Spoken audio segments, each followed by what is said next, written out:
Osho, never born, never died, only visited this planet during 11 December 1931 to 19 January 1990. रहस्यदर्शी और सद्गुरु के बीच क्या अंतर है?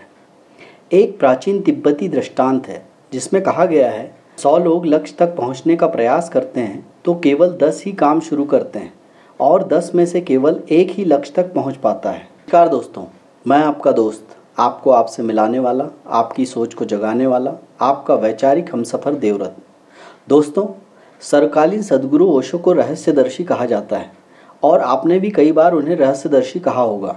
लेकिन आज का पूरा वीडियो सुनकर आप आज से ओशो को रहस्यदर्शी मानना बंद कर देंगे। क्यों? आइए जानते हैं। वे कुछ लोग जो लक्ष्य तक पहुंच जाते हैं लेकिन गुरु बनने में सक्षम नहीं होते, वे सभी रहस्यवादी होते हैं। उन्होंने जाना है, उन्होंने देखा है, उन्होंने पाया है, लेकिन वे सत्य की ओर जाने में किसी की मदद नहीं कर सकते। वे अपने अनुभव की व्याख्या नहीं कर सकते। रहस्यवादी और गुरु एक ही अवस्था में होते हैं, लेकिन गुरु स्पष्टवादी होता है। वह उन तरीकों, साधनों और युक्तियों को खोज लेता है जिनसे उस ओर संकेत किया जा सके जो उसने पाया है, जिन्हें शब्दों में बयां नहीं किया जा सकता। दर्शी गूंगा है, उसने मीठा चखा है। ऐसा नहीं है कि उसे पता नहीं है कि वह मीठा है, वह मिठास से भरा हुआ है, लेकिन वह इसके बारे में कुछ नहीं कह सकता। वह बस गूंगा है, स्पष्ट वक्ता है, और यह दुनिया की सबसे महान कला है। चित्रकार कैनवस पर कुछ सुंदरता लाता है, मूर्तिकार अपनी कलाकृतियों में कुछ सुंदरता लाता है, कवि गीतों में मधुरता लाता है, लेकिन गुरु लोगों को अज्ञात रास्ते पर, अज्ञात की ओर बिना गिरे, बिना भटके जाने में मदद करने के लिए एक विज्ञान बनाने की कोशिश करता है। यह कठिन है क्योंकि उसे शब्दों का उपयोग करना पड़ता है, किंतु शब्द बहुत छोटे हैं और वह उनके माध्यम से जो व्यक्त करने जा रहा है वह इतना विशाल है कि वह उसमें समा नहीं सकता। सागरों को ओस की बूंदों में समाहित करने का प्रयास कर रहा है। चमत्कार यह है कि उस्ताद गुरु उसमें सफल हुए हैं, जिसमें सफलता लगभग असंभव लगती है। वादी अपने उत्सव, अपने आनंद, अपने आंतरिक संगीत में जीता है। वह एक द्वीप है, गुरु एक महाद्वीप है। हम बुद्ध अपने शिष्यों से पहले दिन से ही कहा करते थे, तुम जो भी अनुभव करते हो, चाहे वह कितना भी छोटा क्यों न हो, उसे व्यक्त करने का प्रयास करो। उसे व्यक्त करने का कोई तरीका खोजो। यदि तुम असफल भी हो जाते हो तो कोई बात नहीं, महत्वपूर्ण यह है कि तुमने प्रयास किया। लगातार करते रहना चाहिए। प्रबुद्ध हो जाते हो तब तक तुम कुछ रहस्य सीख चुके होगे जो रहस्यवादी और गुरु के बीच अंतर पैदा करते हैं। रहस्यवादी महान है, लेकिन ब्रह्मांड के लिए उसका कोई उपयोग नहीं है। वह तृप्त है। जहाँ तक उसका सवाल है, वह घर पहुँच गया है, अहंकार विलीन कर दिया है, वह ब्रह्मांड का हिस्सा बन गया है। लेकिन उसने जो सौंदर्य देखा है, जो आनंद उसने अनुभव किया है, बाद उस पर बरसा है, वह साझा नहीं कर सका है। बात याद रखो, कुछ चीज़ें ऐसी होती हैं जो अगर बांटी न जाए तो अपूर्ण रह जाती हैं। केवल बांटने से ही वे परिपूर्ण बनती हैं। केवल देने से ही तुम्हें अधिक मिलना शुरू होता है।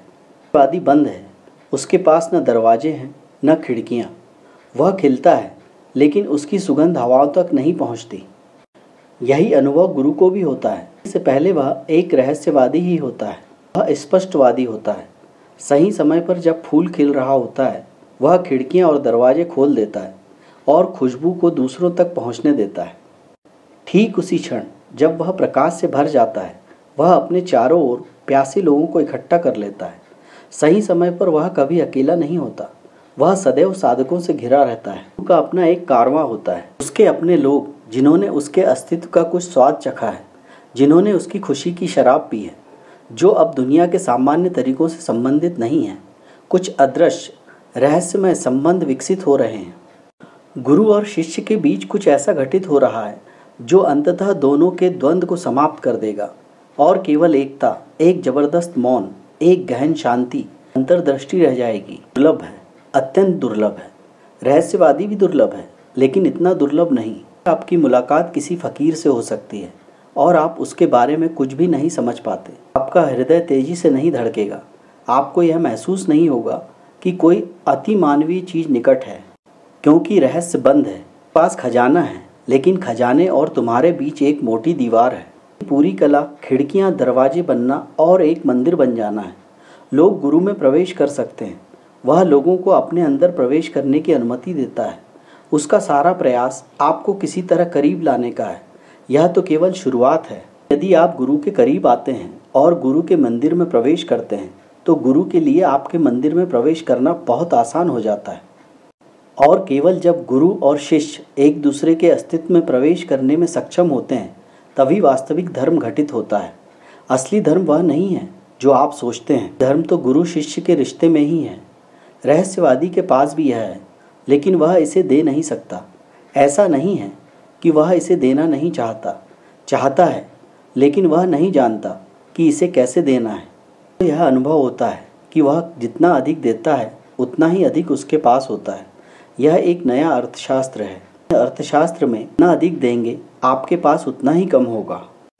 एक आदमी ने अपनी खूबसूरत कार एक भिखारी के पास रोकी। रुकना पड़ा क्योंकि उसे विश्वास नहीं हो रहा था। भिखारी का चेहरा, शरीर, मुद्रा जिस तरह से खड़ा था वह भिखारी जैसा नहीं था। वह एक राजा का था। यहाँ तक कि कपड़े भी, हालांकि अब फीके पड़ गए थे, फिर भी उसमें पुरानी यादें बरकरार थी। वे किसी भिखारी के कपड़े नहीं थे और वह भीख मांग रहा था। कार में बैठे आदमी ने सोचा बुरा समय है और उसने एक 100 रुपये का नोट लिया और भिखारी को दे दिया। नोट देखा और उस आदमी से कहा, कृपया 2 बार सोचें। आदमी ने कहा, क्यों? मुझे 2 बार क्यों सोचना चाहिए? मेरे पास बहुत कुछ है। ने कहा, जल्द ही तुम यहीं खड़े होगे जहाँ मैं खड़ा हूँ। मेरे पास भी बहुत कुछ था, लेकिन यही तरीका है। तुम जो कर रहे हो मैंने किया, मैं देता चला गया। वह सब गायब हो गया जो मेरे पास था। मैं अब भी कहता हूँ 2 बार सोचो। अर्थशास्त्र यह है कि अधिक चाहते हैं तो देना मत, बल्कि इकट्ठा करना, संचय करना। गुरु को एक नया अर्थशास्त्र पता चलता है। जितना ज़्यादा आप देते हैं उतना ही ज़्यादा आपके पास होता है। अचानक सभी नियम बिल्कुल अलग तरीके से काम करने लगते हैं। बांटने में मज़ा आता है। वह पूरी दुनिया को आशीर्वाद देना चाहता है। रहस्यदर्शी भी बांटना चाहता है, लेकिन वह असमर्थ है। उसके पास कोई साधन नहीं है। मालिक के पास साधन है। अतः निपुणता एक पूर्णतया भिन्न घटना है। विद्यालयों में यह बुनियादी शिक्षा का हिस्सा था कि अभिव्यक्ति में सक्षम कुछ शिष्यों को प्रशिक्षित किया जाता था। इससे पहले कि वे आत्म साक्षात्कारी बने, उन्हें पर्याप्त रूप से स्पष्टवादी बनना होगा। बनने के बाद कोई भी अभिव्यक्ति की कला नहीं सीख सकता। यह असंभव है। यह अभी तक नहीं हुआ है सकता, क्योंकि जिस व्यक्ति ने वह सब जान लिया और देख लिया जो जानने योग्य है, जो देखने योग्य है, वह परे चला गया है। अब अभिव्यक्ति की कला सीखने के लिए उसे पीछे खींचना असंभव है। रहस्य विद्यालयों में यह एक बुनियादी नियम था। गुरु को उन शिष्यों पर नज़र रखनी होती थी जो अभिव्यक्ति की प्रतिभा दिखाते थे। भले ही उनके ज्ञानोदय में देरी करनी पड़े, देरी होने दीजिए। सबसे पहले उन्हें पर्याप्त रूप से मुखर बनाया जाना चाहिए, क्योंकि एक बार जब वे प्रबुद्ध हो गए तो उन्हें अभिव्यक्ति की कला सिखाने का कोई तरीका नहीं होगा। आज बस इतना ही। धन्यवाद। हर व्यक्ति कम या ज़्यादा रहस्यवादी अवश्य होता है, लेकिन अभिव्यक्ति की कला सभी में नहीं होती। जो कुछ भी है दूसरा नहीं जान सकता।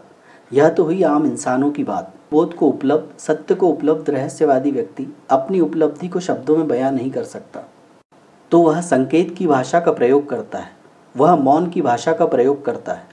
अपने शिष्यों को मौन में पारंगत कर उनमें अपने ज्ञान को संप्रेषित करता है। का सद्गुरु के पास होना जरूरी है ताकि वह गुरु के इशारे और मौन की भाषा को समझ सके। दोस्तों, आज की इस वीडियो पर अपने निष्पक्ष विचार कमेंट कर अवश्य बताएं।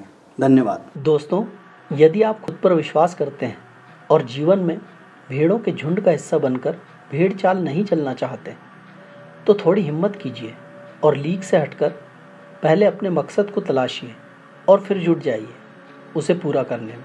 इसके लिए इस भागदौड़ भरी जिंदगी में थोड़ा ही सही पर अपने लिए समय निकालिए, सोचिए और वो कीजिए जिसे देखकर, सुनकर लोग कहें, भाई लाइफ हो तो ऐसी। अपने जीवन मूल्यों में वृद्धि के लिए अपने इस दोस्त के वीडियो को लाइक और चैनल को सब्सक्राइब कर प्रोत्साहित करना न भूलें और वीडियो को अपनों में शेयर कर अपने इस दोस्त के छोटे से प्रयास 2 पल ठहरें और अपने लिए सोचें, में अपना अमूल्य योगदान अवश्य दें। अगला वीडियो कल सुबह 8 बजे जरूर देखें। धन्यवाद। Thank you for watching. Please like and subscribe our channel and press the bell icon for upcoming updates. I pray you may always be healthy and happy. Thank